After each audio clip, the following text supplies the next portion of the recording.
Başladı.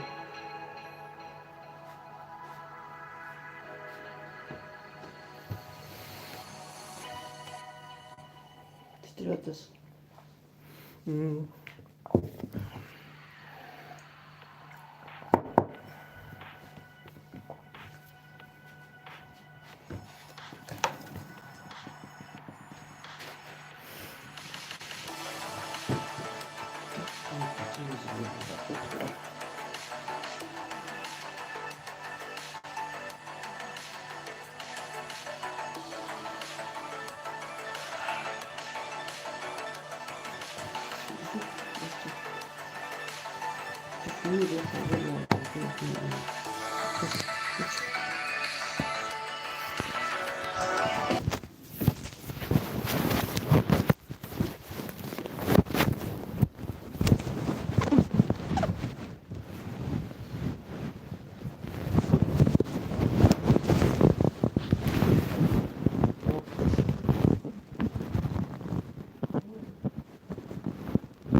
Çatı veriyor musun?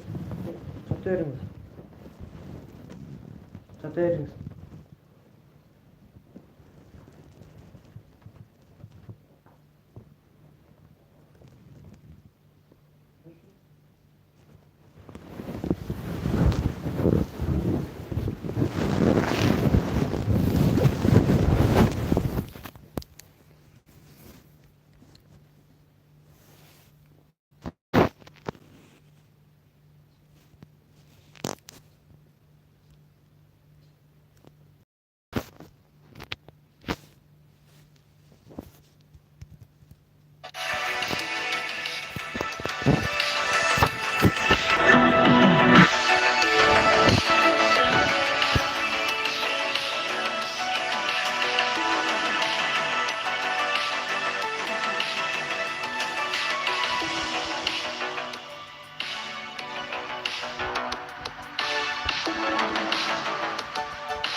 Четыре минуты еще скоро.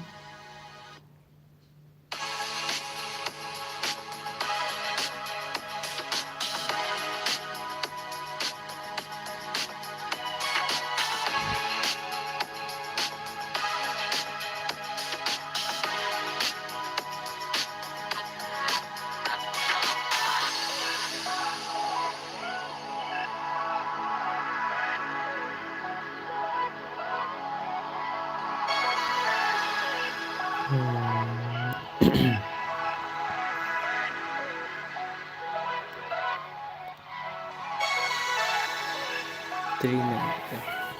Это много. Уже сколько произошло. Просто посмотрите. Прекрасно, GlitchX. Думали, Инвертис Викерс выйдет, конечно.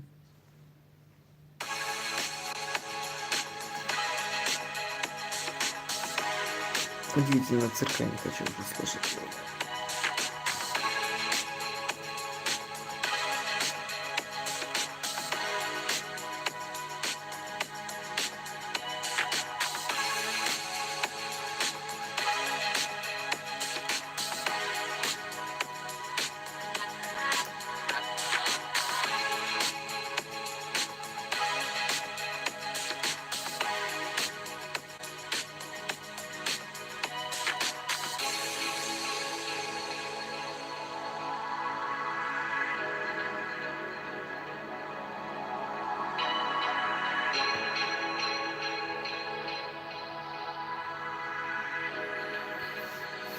Две минуты еще скоро.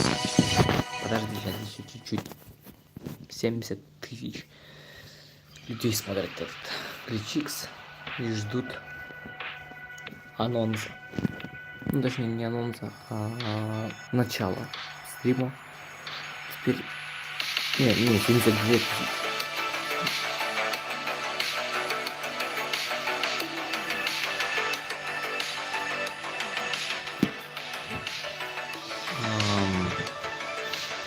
Ну, осталось 14, 13, 12, 10.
Пять, 4, 3, 2, 1, 0. 59, 58, 57, 56, 55, 54, 53, 51, 50, 47, 46, 45, 40. Еще секунда. Ровно 38 секунд. Осталось.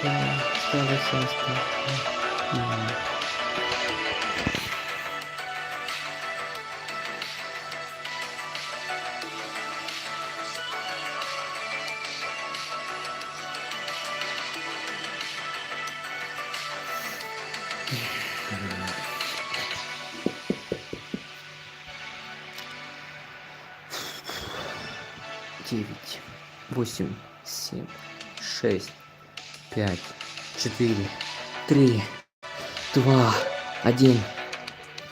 Yes! GlitchX. Давай. Yes! Hey everyone, welcome to GlitchX. My name's Kevin. I'm Luke. And we'll be your host for today. GlitchX is an event about bringing the entire indie animation community together and celebrating all the wonderful and amazing shows that have appeared throughout the years. We have an amazing lineup, and you're going to see that everything that we have planned today all feeds into our one mission, which is to spread indie animation to the entire world. There's so many amazing stories and art styles out there, just waiting to be told, that we feel can only be possible in the Western world with independently funded animation. With all that said, we have an incredible program. Let's light it up and we'll go through all the fun segments today. First up at 4:10 p.m., we have an AMA with Liam Vickers, where we will be talking about all things murder drones. At 5 p.m., we'll be having an Indie Creators Roundtable with Liam Vickers, Gooseworks, Tracy Butler, Senor Palo, and Vivian Madrano, where we'll be talking about the state of indie animation and what it takes to make an animated show. Next at 6:30 p.m., we'll have an interview and AMA with Gooseworks, creator of the amazing Digital Circus. At 7:15 p.m., we'll be having a voice actor game show with several amazing voice actors and hosted by Saberspark. Finally, at 8:15 p.m., we'll be making a big announcement. We are really excited for the show today, and we hope you guys enjoy it as well. But before we begin, we have one announcement we want to make. Oh, that's right. Run the clip.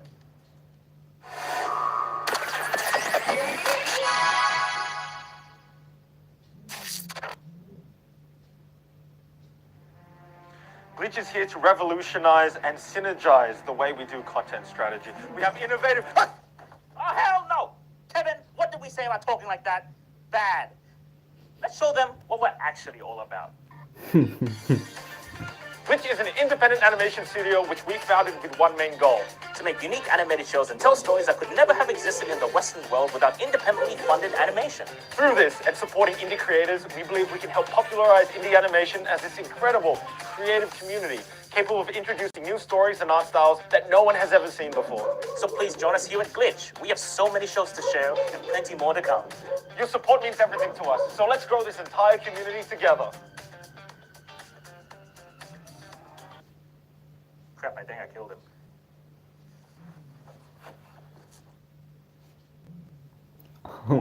Guys, we're in a new set, and as you just saw, we have a brand new trailer. That's right, the old trailer was very, very old. Yep, that was there since we started the company, started the channel, and we think since then, we've evolved a lot. Yeah, we definitely know what kind of stories we want to tell and the kind of company we want to be. And we think this new logo that you saw really encapsulates that energy. That's right, we have new branding all around, and it's just a refresh. We're very ready for the next steps of Glitch, and we're ready to take that step with you No, guys. bramka pojmać. And without further ado, Luke, why don't we begin the GlitchX? Let's go into the first segment. It's Liam Vickers.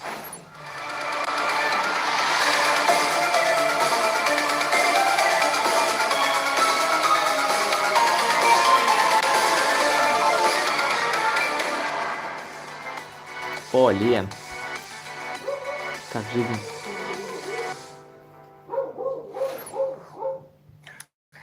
Hello! What's going on, everyone? Welcome to the first segment of GlitchX. I am so excited, Kevin. We have our incredible guest here, Liam Vickers, creator of Murder Drums. How you doing, Liam? Hey, I'm doing good. What's up, guys? Cool shirt, Luke. Average shirt, Kevin. I see where our allegiances lie. Do you like the plush toys? We got Yeah, some I love 'em. Plush fellas back here. Hey, Look at look you. at him. Wow, very cool setup. So- No, you guys look classy. This is cool. Thank you, man. Thank you. We have a very fun segment today. So Liam, we have some burning questions we really want to ask you. That's right. And you're gonna do your best to let us know what's going on, what makes you tick. A lot of Murder Drones related questions. And then after our questions, we're going to pass it over to the fans, and they're going to be giving you some questions. Yep, we're gonna be doing an AMA, and there'll be some instructions later for the people watching, all the viewers watching abroad, on how to do that. And then at the very end of this segment, we have a special announcement to make with you, Liam Vickers. Oh, that's me. Oh, okay. All right, well, It's sounds me. really good. Let's get right into Okay. it. Well, first things first, Liam, can you give the audience, maybe those who haven't seen Murder Jones, a summary of what Murder Jones is? Yeah. Yes, of course. Yes, for those just dropping in, Murder Drones. It's a show. It's about we got these like autonomous worker robots that were built to just operate heavy machinery, do other human-related tasks that people don't want to do, and the story kind of follows them after getting abandoned on this kind of crappy apocalyptic ice planet after all the humans die. And it kind of follows their story of initially having this epic robot utopia, until these spooky murder drones show up and start doing their namesake all over the place. And we kind of follow our main character Uzi, who's this angsty little robot filled with rage at the way the world is. There she is. And then she teams up with one of these murderous murder drones, N, who's a sweet little lovable goofball. Live recreation of murder drones. Look at him go. Yeah. This is a full fidelity 4K murder drones episode right there. And it basically follows their story, figuring out what happened to all these humans, what's going on here. Fair warning, it's a sci-fi show. I regret to inform you there is lore. But there's also lots of silly stuff. No. I am pleased to inform you, despite being sci-fi, it has nothing to say about anything. We have no point to make. Just spooky stuff. Just spooky, funny robot Thank you show. for that, Liam. So one of the big questions that all of us have been keeping on our minds for the entire year. We did a podcast earlier this year, Liam, just before we get deep into things. We had a podcast earlier this year, you and me. And you mentioned in that podcast that we asked you, well, why doesn't N have pants? And you told us murder drones will never have pants. But in season 1, episode 3, and episode 4, We see N wear pants. If you put it up on screen. Thank you. what is up with that? Not the What's receipts, going on, Liam? not the evidence. Oh God. What's up with that, Liam? The biggest mistake of my career. Yes, originally none of the drones, because they're robots, like none of them were going to wear any clothes. And then it was like, well, I mean, are they robots or is this just a creative way to show a crap ton of gore on screen? Maybe they can wear clothes because that's a way to differentiate them. I think in a lot of ways there were kind of smart-ish production decisions in terms of like,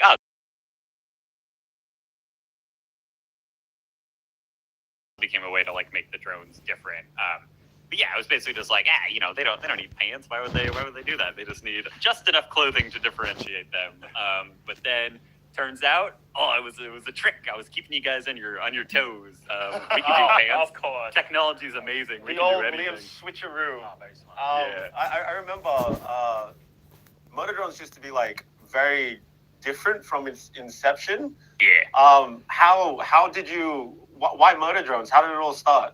Yeah, I think like the original premise again was like I think a deep-seated fear of CG production and like the kind of what has to go into making a show with like a high scope. So the original thought, oh man, the good old days, was like, all right, robots are easier to animate and model, to pick in kind of the Pixar approach of like, we can do toys. Like people are going to look nightmarish, but we can do toys.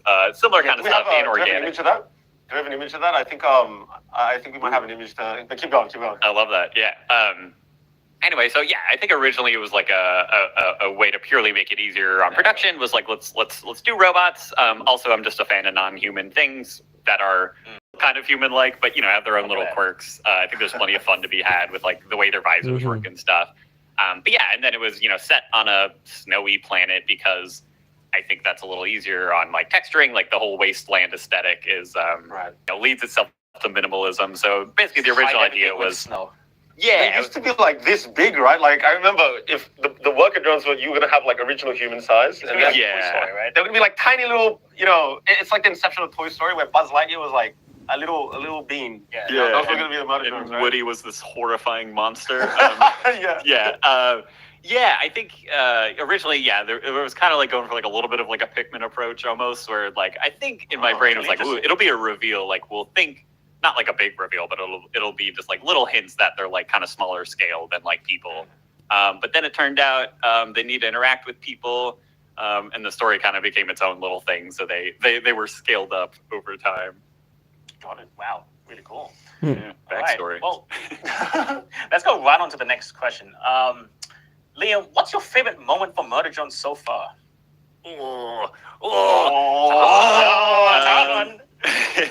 Yeah, I mean, I like a lot of them. I think what's so fun about the show, I think, is like, I would consider it a loosely strung together series of set pieces, which means we have a lot of fun with those set pieces. I always obviously really like doing the horror sequences. I think my favorite beat that I still feel like lands pretty well, and I think was kind of a big like oh shit moment, which is always really fun. Is I think in episode 2 there's a moment they shoot they hear some spooky sounds. There's a wacky tentacle hand thing, and they shoot a missile kind of into the darkness of this kind of like storage area they're in. And I think the sound design, the animation, and just like every team really put it all together to like have this spooky moment of like revealing this unknowable horror kind of in the darkness.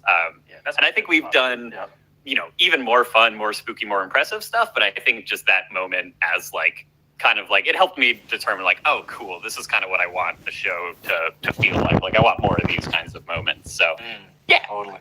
That's really cool. That's exciting. Amazing. So, budding question from me.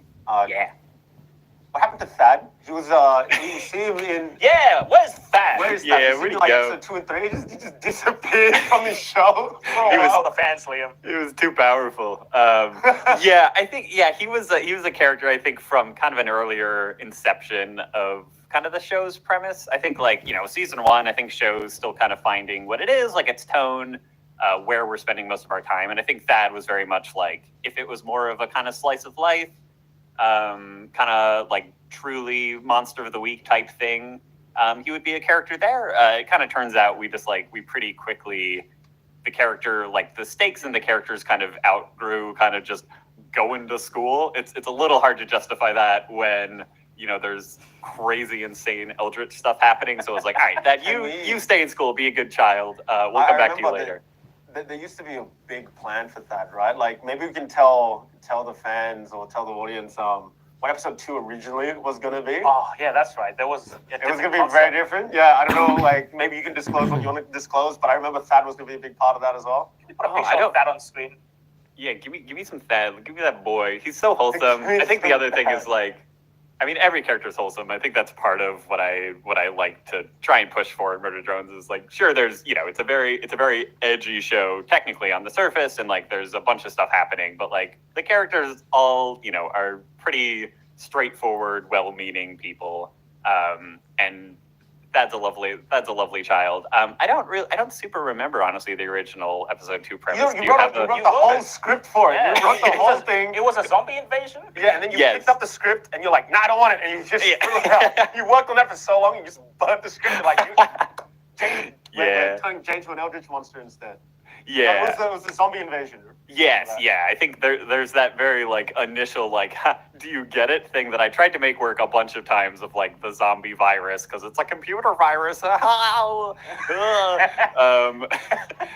really tried a few iterations to get that story to work. And I think it just got a little close to, I mean, this is bold coming from me with the whole eldritch possession thing, but I think the zombie stuff always gets a little close to like mind control narratives. And I just find those kind of not always super satisfying because it feels like it just kind of takes the agency away from the characters. Yeah. And I think there's definitely a way to do it. I just couldn't figure it out in the episodes that we wanted it. So pushed in a different direction. But yeah, definitely Thad has had his ups and downs in terms of being part of the story. And I am regretful, our poor, beautiful boy. But if it makes you feel better, he just gets to like hang out. Like he doesn't have to deal with the horrors of the world. So he gets to play sports and things. That's the best ending for Thad. Just playing sports, not worrying about what's going on outside. So then on to the next question. Yeah. We last left off Uzi and Anne. They're down in an elevator in somewhere deep and dark. What's next for our heroes that we can tell right now? Yeah. Well, so it turns out that was all a dream. They wake up. Oh wow, that was crazy. And then they hang out for a little bit. Cool. And it's back to high school shenanigans. Yeah, That's exactly. back. That's back. That's the main character. The opposite of that. I think the series as it progressed, which I think is, it is intentional, I would say. We, have gone from, I think, supremely silly to supremely kind of self-serious. We're still very silly, but we're really trying to... We went from Weenie Hut Junior to Salty Spittoon. Yes, exactly. So we're having fun kind of dealing with the drama now. We got to torment those poor boys. They deserve it because of something. I don't know what, but trust me, it's good. This is good. You're the antagonist. Yeah, no, it's very cool. I'm really excited for the Well, next yeah. episode. You guys are gonna, it's gonna be a good one. Awesome. So, we're gonna more of a question related to you, Liam. I know how you love those questions, Mhm. but we've always want to know, how did you get into animation? And like, what's been your journey from drawing your first little guy all the way to here, to where you are now, making Right. videos? Yeah, so first it was little guys, and then I was able to draw slightly bigger, and that was a big help because it was too small. You couldn't see. You needed a microscope. Yeah, I started. I think my initial kind of like of filmmaking was like, filmmaking. That's right. We're not making cartoons. We're making films, baby. No, you betrayed us. I was really into visual effects, so like big explosions and stuff, and I think that was my way of like kind of covering up child me and my child friends' god awful acting and storytelling abilities. It's like, don't worry about that though. But here's this big explosion.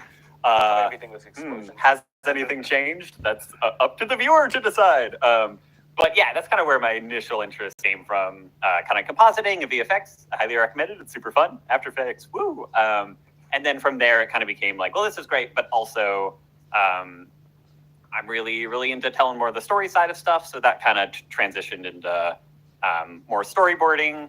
I wouldn't consider myself a great artist. I'm definitely not the best character designer. I'm not super specialized in any of those like specifically art skills, but I really put a lot of tokens into kind of storyboarding, which is, for those who don't know, it's basically just like, I think the best way to think of it is like a comic, kind of, you're doing comic panels that the animation will then use kind of as a base to work from.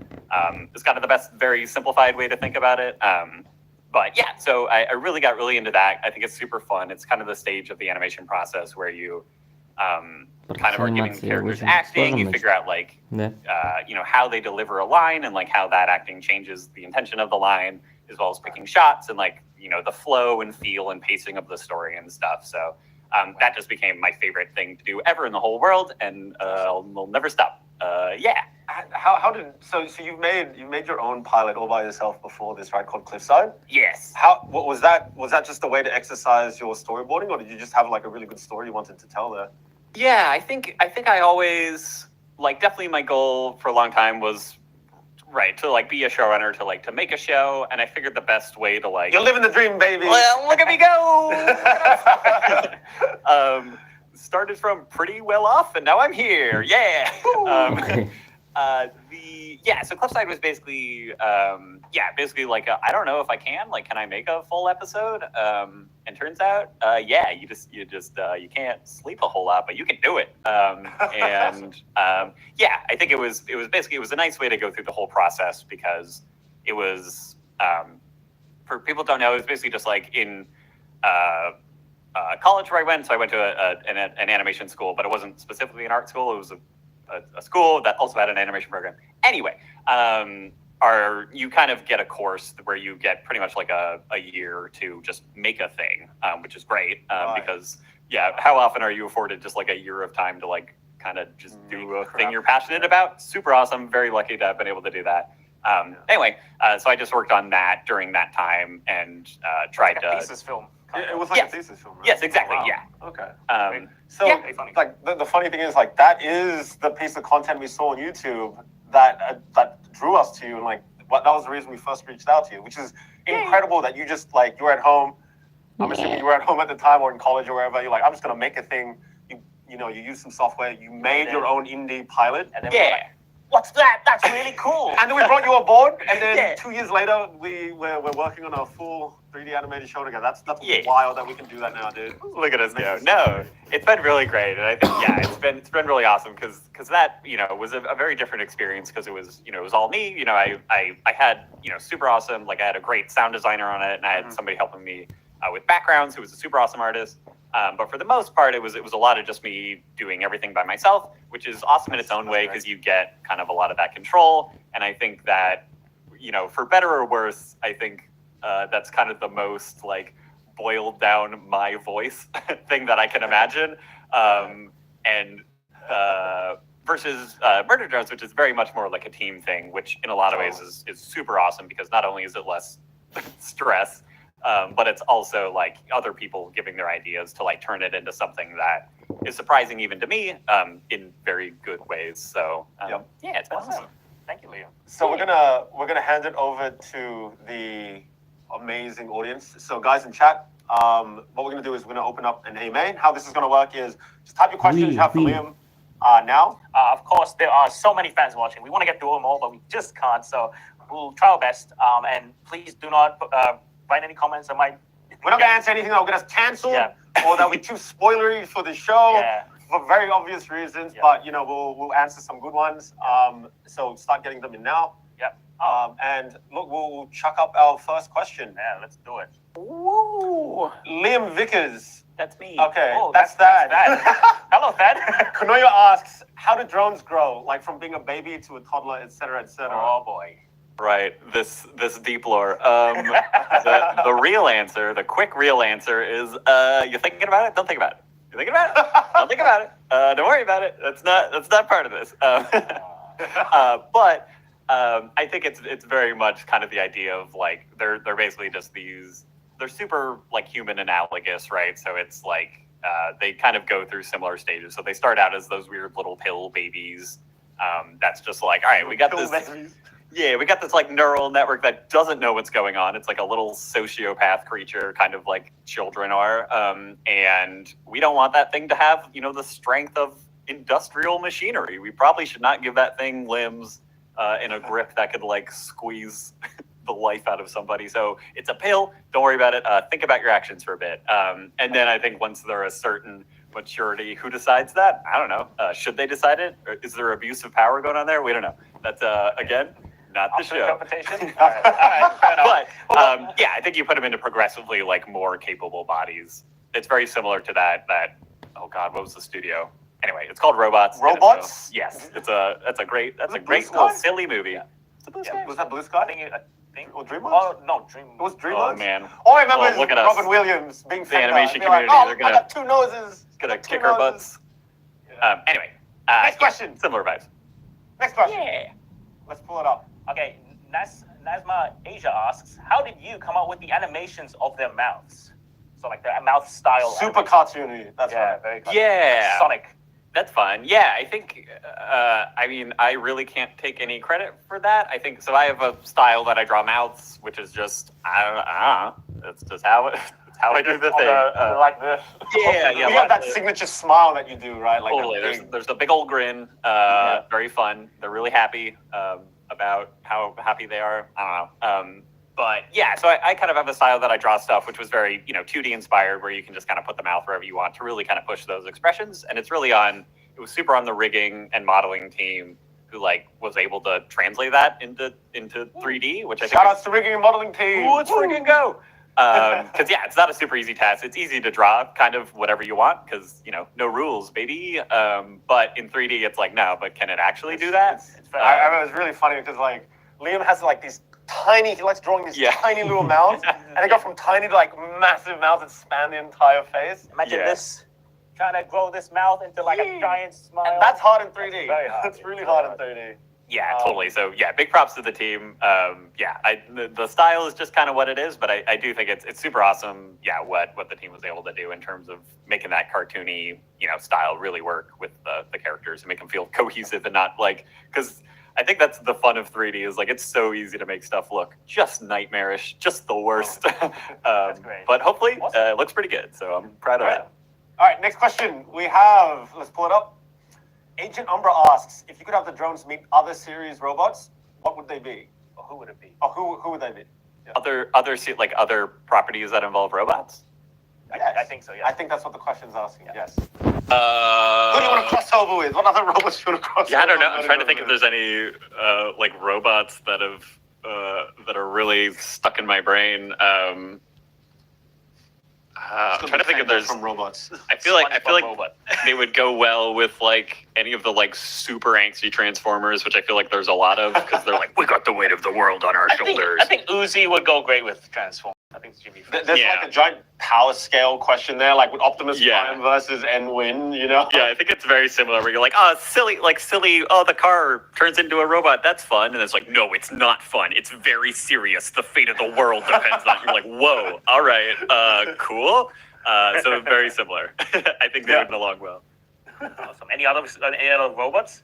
I mean, I like My Life as a Teenage Robot was a fun show. That was a fun show. I wonder. Big Probably a lot of inspiration. the. I think they had a lot of fun with like the mechanics of like the main character being a robot and being able to kind of like pull wacky robot stuff. So there's probably some definite inspiration there. Cool. Cool. Next question. Let's pull it up. All right. Pixel asks, how large is the range of weapons that the murder drones can have? Oh, it's armored. very Batman utility belt. I think it's The like word is Deus Ex Machina. yes, plot centric. Yeah, I think it's kind of whatever they need. We like kind of get into like why they can do that a little bit. But yeah, the kind of idea is it's kind of like manufacturing those items as they need it per It's situation. a literal hammer space, like Yeah. from hammer space. Yeah, exactly. Yeah, really just I saw Looney Tunes N it. N had a phone in like one of the videos we just released. I didn't know that. Yeah. There's everything there, man. They got phones. I know it's kind of wacky because like, couldn't they just? Aren't they computers? They should just like. Shouldn't they have just like telekinesis basically, or whatever the thought beaming to each Yeah. other? Why do they need a physical phone? But I don't know because the internet? Like, they can message each other. The interwebs. I've heard of that. Oh. All right, we got the next question. Ink asks, how long can the murder drones last without oil? Ooh, good question. Oh, that plot thread we definitely didn't drop. Wait, real quick before we answer this, just Yeah. the whole oil thing that we did set up in the pilot, that was going to be like a massive sort of plot thread throughout the season. And we sort of like we were setting up the murder drones ultimately to be vampires, right? And that was the whole lust for oil thing that set up, and then we sort of took a complete right turn from that plot thread. Yeah, I think it. Yeah, But there's an answer for it though. There must be an answer, right, Liam? Oh yeah, totally. I mean, I think so one, there's the practicality of again just kind of the power scaling of like, all right, are these guys who like kind of want to eat one person occasionally? Do those really start stacking up to the villains who are getting more and more kooky, crazy bananas? And then the other side of it is just like, just like if what the plot focuses on, because it's like that is an area that is probably still a struggle, and there are probably like dilemmas to focus on there, and that could have been the show. It doesn't mean it's not happening in the background. It's just not what we're seeing. So it's that's my way to justify how we moved away from that in terms of what we're showing the audience, because in terms of like importance to kind of where I want the story to go, it just ended up being less relevant. But yeah, I'm gonna assume Ann just has a little apple juice box with the oil in it on the side. yeah, they're snacking. I love just speaking of that. I love the little Easter eggs you put in on like how the murder drones like eat. You know, like sometimes you see them with batteries on like a stick or putting them over a fire. Yeah. Just Yeah. tiny little details like that. I know. It's hilarious. I tried so hard to like. You'd be surprised how hard it is to not include a food gag at some point. I think just as people were like, food, that's a big part of our experience on this planet is eating stuff. That's true. That's true. And so it's very tempting to include food gags. And I held off for a little bit, but eventually, the silly battery stuff had to come in. Let's go on to the next question. Yeah, let's pull it up. V asks, how was the music composition for the show thought of? Ooh, good one. Ooh, freaking AJ, our super amazing composer. I think I originally had kind of like a main theme in mind, which was like that very kind of simple, hooky, dramatic kind of theme. I'm super, and I think AJ as well was super keen to kind of meld minds with me on this, but I'm very into themes, so I like it when it's like kind of the same melody played with different kind of like colors, kind of like different tonal like intentions to it, other musical buzzwords and stuff. But a big fan of that. So I think like the original kind of idea was like having this main theme for kind of what we originally think is like it's kind of the murder drones theme, and then we're like, oh no, maybe it's actually what's controlling the murder drones, and then it's like, well, what is that? So it kind of plays into the mystery of like, what is this theme? What is it for?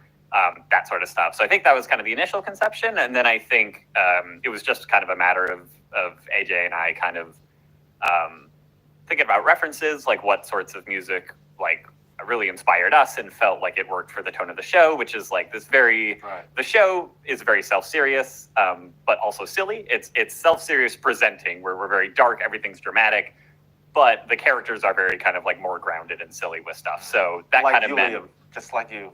yeah. So I think it meant that like we wanted the score to be very over dramatic and like super played straight, like very gothic, you know, kind of darker, like electronic type stuff. So yeah, and then basically I think it's a great question for AJ because he's amazingly talented and I think he crushed it. Like the score is so awesome and it's such a big part of the show.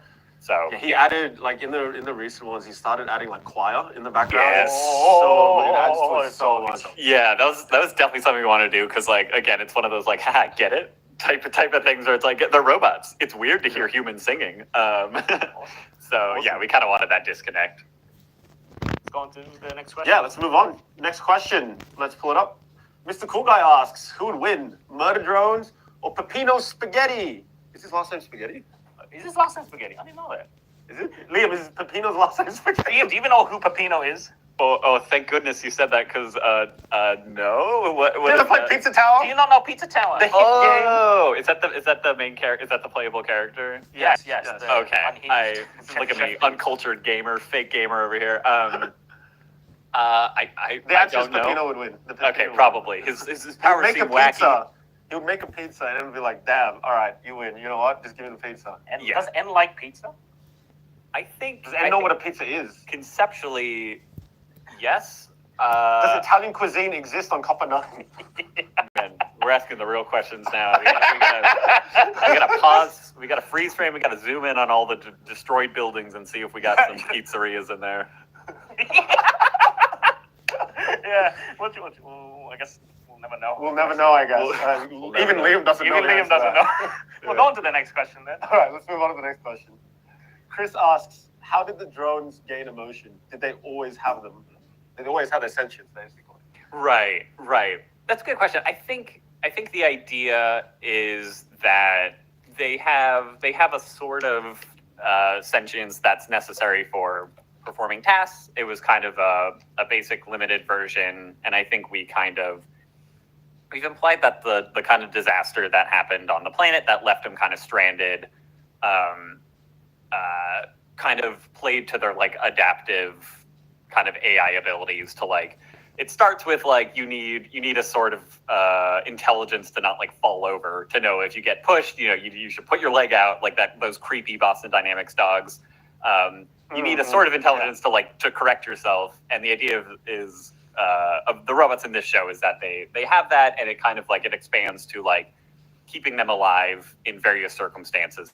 So if the entire planet of humans is wiped out, they're gonna start prioritizing self-preservation, and that kind of is what led to this kind of mirrored human society that they had, because that's just kind of the environment that they were left with. That's the basic idea there, and then we see even on like Earth, like we kind of have the like kind of butler drones that are kind of like these kind of nerfed sentient type guys, and then you have these kind of more damaged drones that is collecting that like kind of once they're like kind of messed with enough, that kind of adaptiveness takes over, and if they're kind of like taken care of in a way that like leads to them being more humanish, they'll kind of grow towards that direction. Kind of the idea. If I had to, That's creepy and also very. It's terrifying. What if that happened in real life? I mean, it's kind of one of the things of like it's a silly sci-fi trope because like I don't want my toaster to have feelings. Like that doesn't help it or me. But you know, it's fun. It's fun for shows. Makes for a fun story. Awesome. Let's move on to the next question. All right. Overcharged asks, where did the inspiration for the Raptors come from?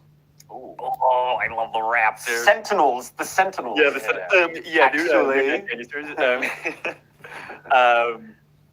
yeah, I don't know. I think the idea, like the idea for like just the basic concept of them was like we need something that has been designed, because initially we think, oh, the murder drones were created by humans.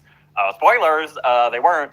And so we're like, okay, but what if I'm a human? What would I then kind of invent to fight off that threat? Like, what would my version of an intentional like creature meant to specifically combat those types of robots be? And because we're humans and we're over dramatic, and also we love dinosaurs, my thought was like, okay, maybe the scientists, got a little cheeky and kind of designed these like specifically kind of ambush style those types of robots be. And because we're human, creatures kind of pull advantages against the disassembly drones because they prioritize being sneaky and being clever, and obviously they have this super OP like Harry Potter's basilisk style petrifying gaze. So basically some science, but mostly I think because they were designed by humans, it was humans being like, yeah, we humans like intentionally kind of making them look a little cool. When you were designing them, was it just did you just like watch Jurassic Park or something, or how'd you coin the Sentinels?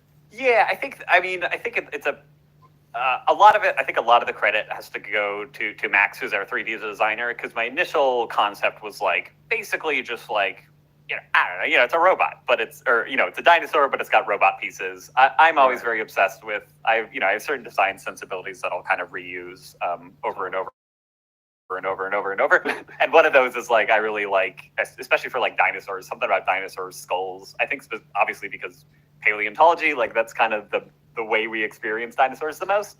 I just really like the 3 eye hole structure, which is obviously not 3 eyes. It's like their scent gland. Dinosaur nerds are going to get all up in my business. But anyway, that kind of became the 3 cameras on the side of their head. Dinosaur sub-fandom of murder drones. Yeah. I remember like when we were coming up with them, this is like way before when, murder drones was really, like we were going for really in like smaller show. They were originally going to be like, oh, if we couldn't do dinosaurs, we'll just do floating orbs, I guess, as the Yes. Sentinels. Yeah, we were going to do Remember like a, what's his face from Wheatley? Yeah, like, just like orb style guys. I didn't know. I mean, I still cannot believe how amazing the animation on the Sentinels dude, they is. turned out so well. The team crushed it. Yeah, I think every animator had at least one shot with dinosaurs, and all of them crushed it.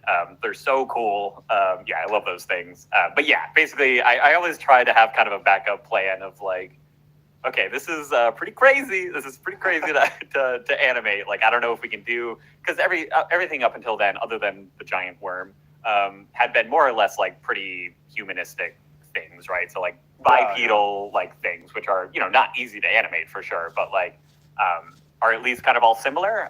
So to do like a full-on animal creature, it's kind of up in the air of like, can we handle that in terms of like production? Totally. And so it's like, one, it's so cool that we pulled that off.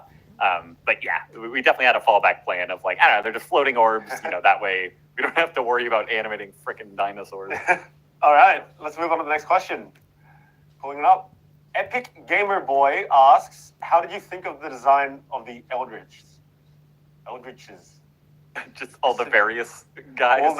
I'm assuming just the flesh and everything. The influence, the Eldritch influence. Sure.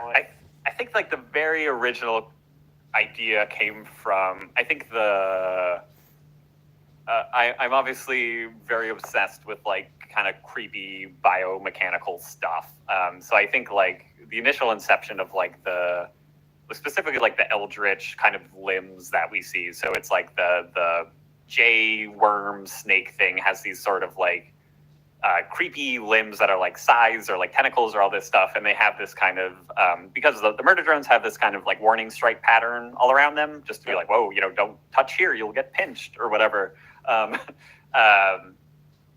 I think the initial idea was like, what if we saw that kind of warning stripe pattern, which is a very like human man-made thing, but it was like melted in a sort of like more biological, like skin-like way. Wouldn't that be kind of awful to look at?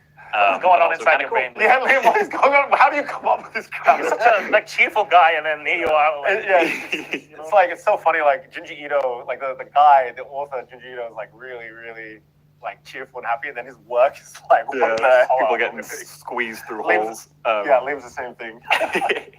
Next Yeah. question. We got the next question. I'll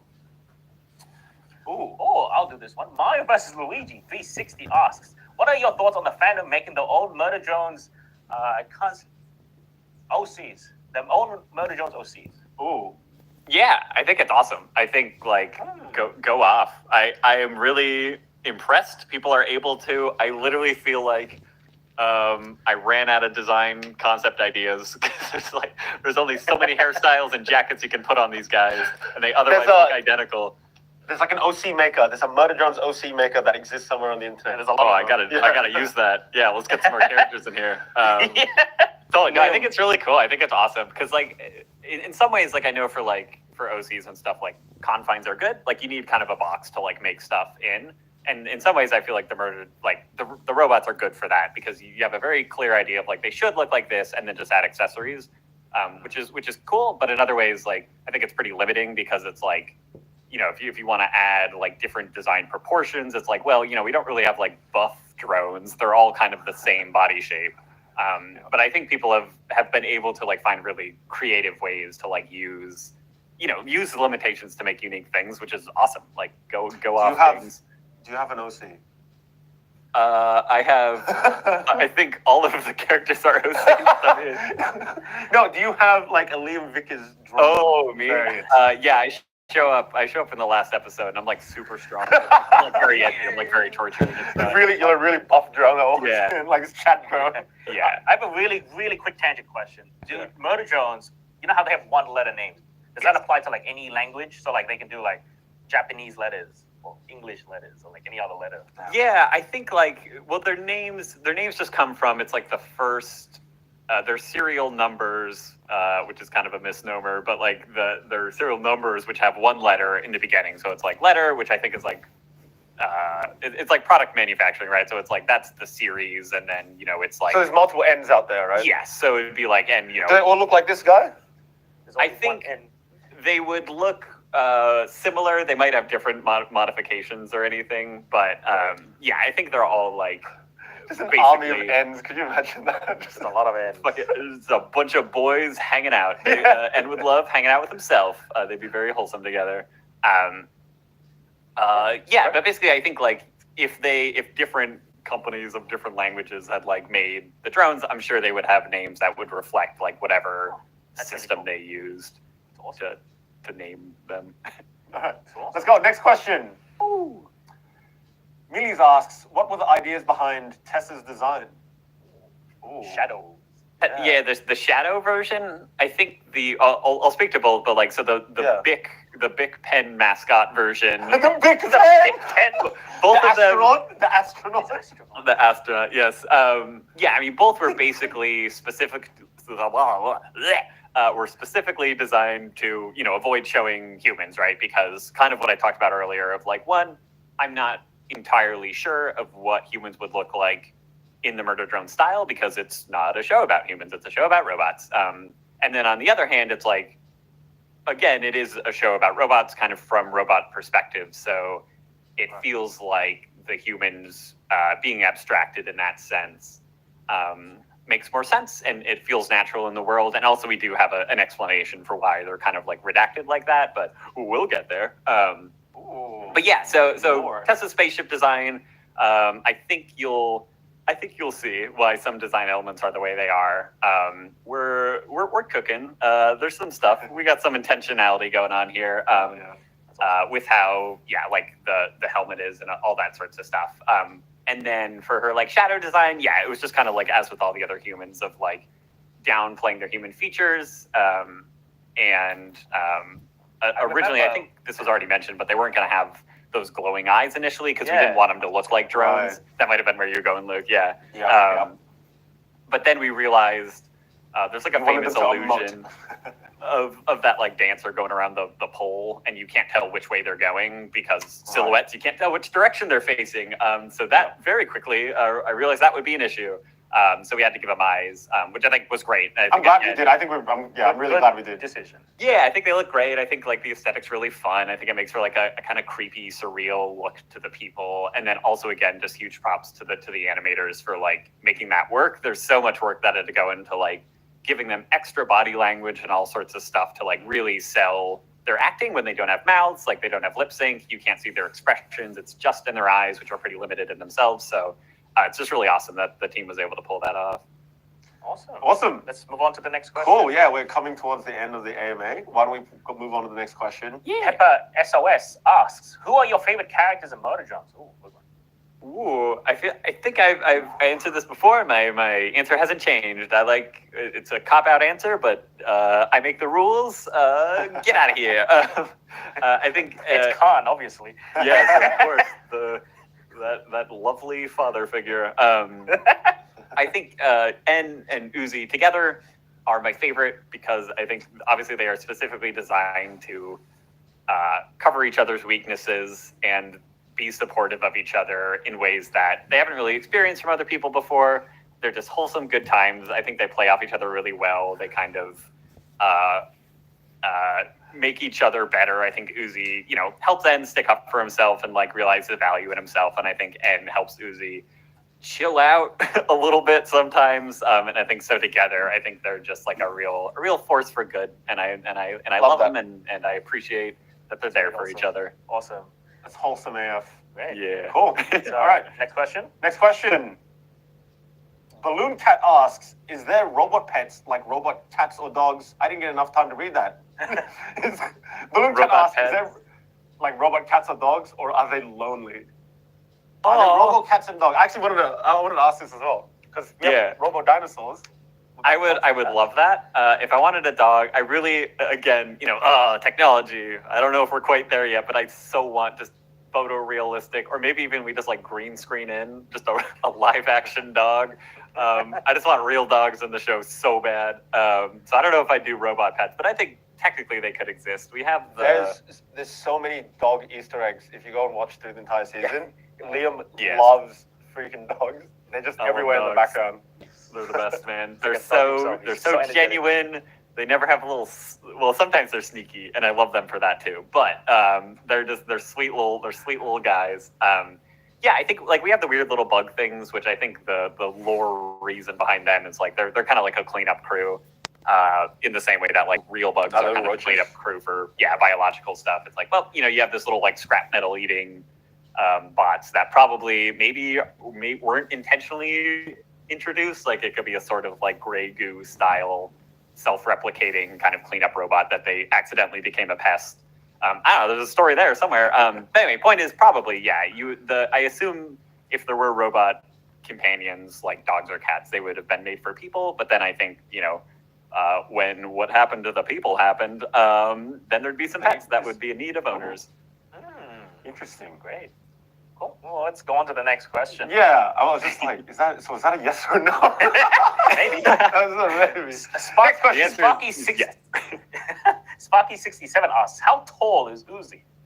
Oh, I think we have like a I want measurement somewhere. exact dimension. Give me exact dimension. I'm pretty sure we have the exact height. In the when we did I think that was Kevin Temmer when he did when he posted them for the Barbie meme where they're taking the mug shot. I think we did try to get that height accurate. So I think she's like 4 feet or something. She's like short. She's like very short. Damn. Hee silly. And ends like a freaking like massive looming creature. All right, we're down to our last question. Why don't we bring up our final question? Oh boy, here we go. Ready? What do we got? Erica asks, will they wear pants again? Or was that once? Asking the hard That's very questions. interesting. I'm like honestly thinking about this. I don't. Well, I don't want to spoil anything. Just kidding. I don't think, we're kind of. I think You'll be we're done with scrutinized for all of silly- eternity, depending on what you say now. No, I learned my lesson. I'm not going to say nothing. You guys can't get anything on me. I don't know.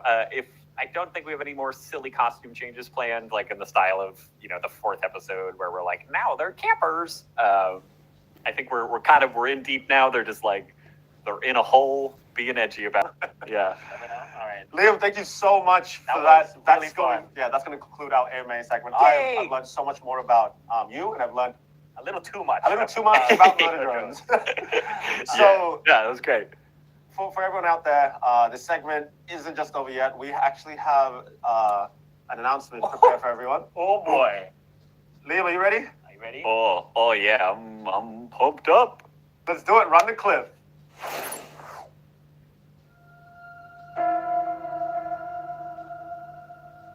We are worker drones. Nice to meet you. I'm Serial Designation N. I'm kind of the leader of the squad in this city. Hey, please! And yet, I still feel nothing. Uzi, trust me. Thanks for giving me the planet, friggin' idiot.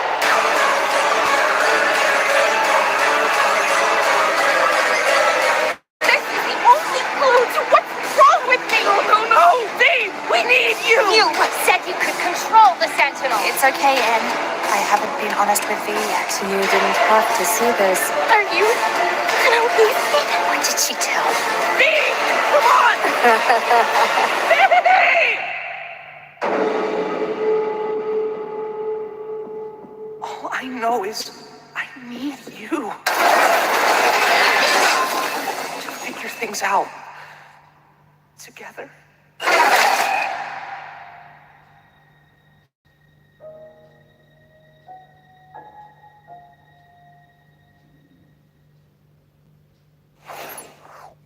Oh boy.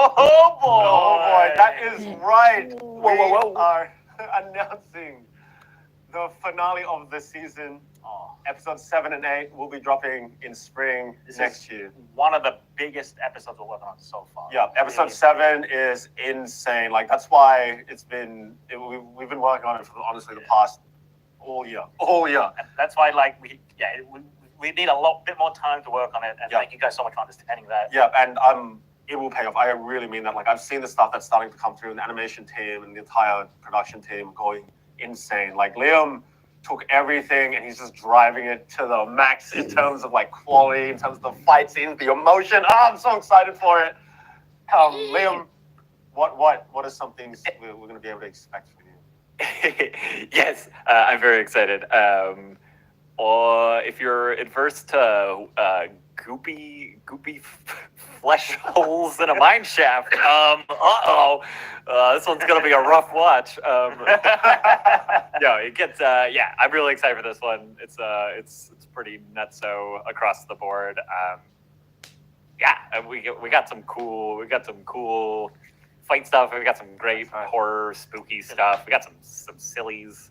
It's awesome. I'm so excited. Awesome. Liam, thank you so much for your time. But we're actually going to see you in the very next segment. This segment is coming to an end. Next up, we have the Indie Animation Roundtable, where we'll be inviting a bunch of other creators, which we'll announce in just a second. Yeah. And we'll be discussing all things indie animation. Awesome. But before that, something we wanted to do throughout GX is actually put a spotlight on all the up-and-coming indie animated shows, give them the attention, give them the spotlight that they really, really deserve. So every sort of teaser that we play in between these segments, please go check out their stuff. Please go watch it, go support them however you can. Yeah. This is really a rising tide raises all ship moment, and we would love for all these up-and-coming creators and shows to rise with the rest of us. So let's go straight into the first indie spotlight. Let's go. To all you freaks at GlitchX, I'm Ashley Nichols. And I'm Dave Capdeville. And we're so excited to have been invited to tell you a little bit about our upcoming indie animated series, Farfetch. We're currently working on the pilot for the show, and have released a proof of concept, teaser from the pilot, and lots of comics and music so far. So what exactly is Farfetched about? It's a bit like Scooby-Doo meets Resident Evil, or Ghostbusters for people who shop at Hot Topic. After accidentally releasing her own chaotic canine creation named Kira into the world, an anxiety-ridden girl named Rue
Welcome to the Indie Creators Roundtable. I am so excited here, and we are joined by some amazing guests. Everyone say hello. First up, we have Liam Vickers, the creator of Motor Drones. We just met him. Liam, you there, buddy? Liam, okay, he's gone silent now. Hello! There he is. Next up, we have Gooseworks, the creator of Digital Circus. Howdy, howdy, howdy. Oh, is my audio Next not coming up- through? No, we got you. We got you. Next up, we have Tracy Butler, the creator of Lackadaisy. Hi, hello. Next up, we have Senor Palo, the creator of Spooky Month. Hey, nice sipping some tea. And finally, we have Vivian Madrano, the creator of Hasbin Hotel and Hell of a Boss. Hello. Guys, I'm so excited for bringing all of us here today. I'm so excited for I don't know, this is the first for me. I'm sure this is the first for you guys. We have something really exciting planned today. Today we're going to be talking about, the camera's here. I'm being told to look here. Sorry. So we have a really interesting segment today. We're going to be talking to one another just about the indie animation industry. I have a lot of questions for you guys in regards to like how we've gotten here, like the crazy stuff that's going on right now in the indie animation scene. All of you guys have from across the globe. I'm sure you have all of your experiences to share as well. Honestly, it's a fun little discussion, and then in between the discussion, in between questions, we're gonna be playing some games, have some drawing games, and I know that's what you guys are really excited for. We're gonna be drawing each other's characters. So much fun is in store, and I'll get into the rules of the indie, the drawing segment when we get there. But first, how the hell is everyone? How is everyone doing? Good. Pretty good. Good? In front of a bunch of people before. No, I love how Liam and Goose, they're just disembodied heads. That's totally fine. Vivian, this is the first time we're actually meeting, so it's actually so great to meet you, finally meet you. Thank you. Yes, wonderful to meet you too. I'm so sorry we weren't able to meet before. No, it's fine. No, it's totally fine.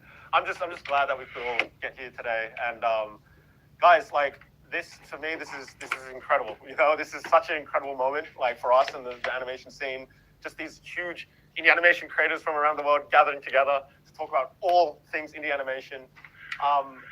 I'm really keen to ask this first question. Are we all ready to hop into the discussion? Because I'll hand it over to you guys. I guess so. Good to go. Yeah, totally. Actually, we need 15 more minutes to think. Yeah, actually, that would be great. So my first question for us is, speaking from personal experience, like let me guys know, can I get a hell yeah if you resonate? I grew up in Newgrounds. I grew up on Newgrounds. Hell yeah. Hell yeah. There we go.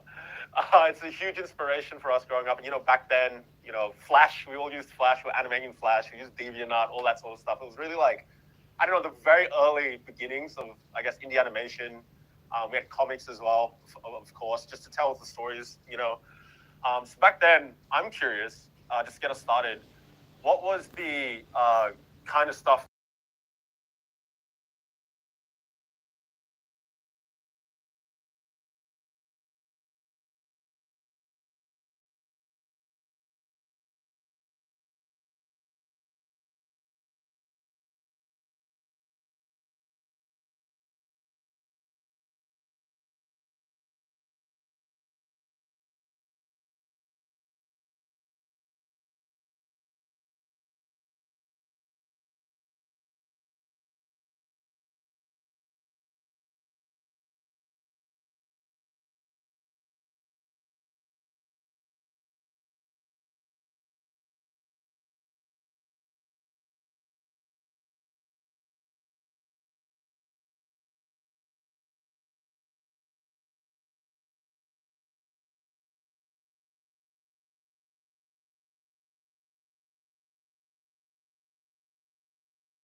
For me, it was like Harry Partridge, Ego Raptor, like those were all creators that we had like at the very beginning. How about other people's experiences? I was a big Homestar Runner fan. Oh, Homestar! Yes!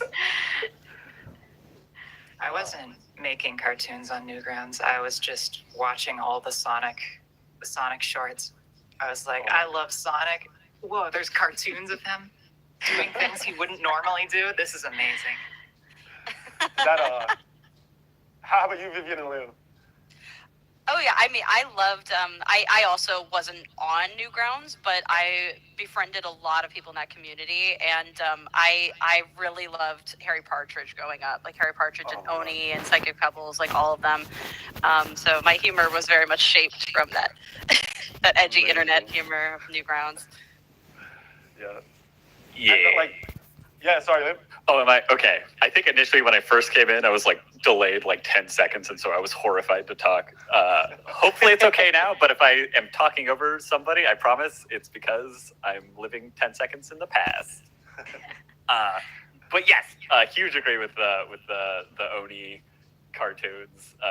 Yeah, what a cultural milestone for my brain. No, that's incredible. And I guess has that influenced you guys to create the stuff we create now? Because obviously, there's TV animation, there's film, all that sort of stuff, and obviously for a lot of us, that and anime are huge inspirations. But just I know from watching all of our stuff, there's a lot of internet influence there. So has that influenced you guys? Is that something you guys are sort of cognizant about when you go about making your cartoons? I mean, for me, yeah. I think it's every internet artist's dream to have a series that's Yeah, it kind of opens that's your where eyes we're to shooting for. what you can do and what's available to you. And what's available has just become even more sophisticated over the years. So, yeah. Absolutely. Yeah, it's you can when you give you guys just a chance to make whatever you want, it's just the floodgates open. It's anything and everything can just start coming out, and I'm sure Vivian, you definitely did that with Has Been Hotel and Hell of a Boss. You're just screw it, I'm gonna do anything and everything I want, and Yeah, actually, because the YouTube landscape isn't super friendly to adult content or animation in general, and I think that it was just because it was the only place to put it. So we did, and it turned out great. And it's so amazing to see how much indie animation is thriving, because YouTube is not really doing anything for us, but we are doing things for them. Exactly. No, it's just it is a platform that just works, and people are here, people know it, and people can share it around. I know on the censorship piece, Liam and Goose when they make when Goose has been making Devil Circus and Liam made Murder Drones, the first question I get asked is, how much swearing, how much gore? And I'm like, so our videos don't get taken off of YouTube. That's how much. That's it. And I know Palo, you're pushing it every day. How much can I mess up shit? Yeah, I don't care. I just like Yeah.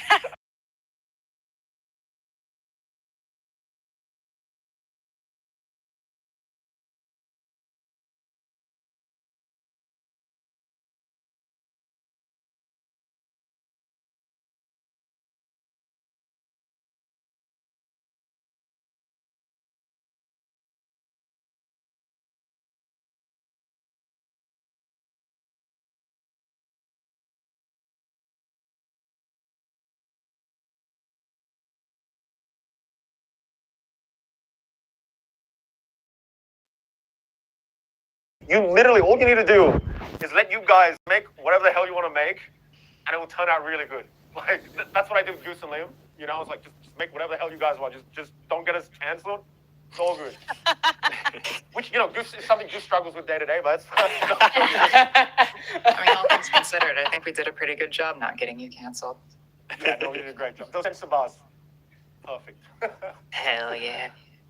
Yeah, I think it shows, I think speaking of the, foul language thing, it's, more than, any sort of censorship from, networks or anything, it's just, creators are going to self-censor, because it's, the character probably wouldn't say this crazy, awful stuff. Like, it just doesn't make sense. So it's not like people are going to push the envelope for no reason. Like, it's going to have a purpose. So, yeah, we'll make it work.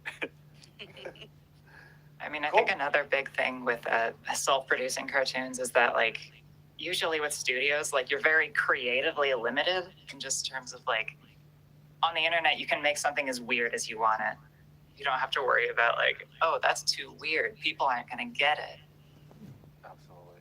And the crazy thing is, especially with, like, Digital Circus, when you lean into that, you realize, like, oh, people weird like me, they like this shit. I actually held back with Digital Circus. I tried to make it a little more normal than my other cartoons. Oh, really? What? I could kind of tell. Is that a threat? Compared to, like, Billy and the Bounty Hunter and, like, Little Renmo, those are just Little balls Romo, to yeah. the walls. Crazy. I was This waiting actually for has a a story. meatball man. Yes. Oh, the beatball. Yes. Oh my God. Vivian, Tracy, do you guys hold back in your shows, or is just whatever comes to your mind, you just get it in? I mean, well, it has to make sense in context. Yeah. So it really, I think when we're writing, we're really only thinking about what makes sense for the stories, what are this character's motivations, why would they do this? And then any other considerations are very tertiary to that. So try not to think about it. We enjoy the freedom of not having a creative executive who's going to come and give us notes and be like, oh, can you rewrite this so that it doesn't, you do what you want. And that's, Baby cats? Can we do baby cats instead? lack of babies, yeah. Lack of babies. Lack of babies. Yeah, maybe not. I don't know. We actually do have something like that coming up, but it's very jokey. So. Okay, I love that.